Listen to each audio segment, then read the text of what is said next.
Тусінде картоп кору малмен нигметке жорелади. Тусінде коп картоп алганин кору береке мен молшилик католи бір жилга і шара. Картоптин кейбір болігінін ширігінін кору, нигметтін бір болігінін колдан кетуїне немесе куминді табиска нускайди.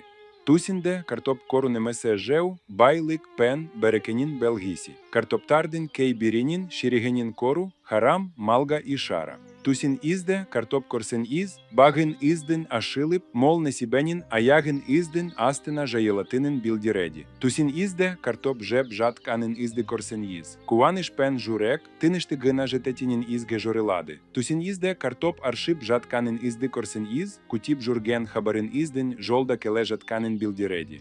Тусін ізде картоп куйрип жатканин ізди кору, осижилин издин, молшилик пен береке ішінде отетініне, акшасыз калмайтинин ізгадулел. Тусін ізде картоп сатип жатканин ізди кору, аздаган акша немулік жогалтатинин ізга ішара.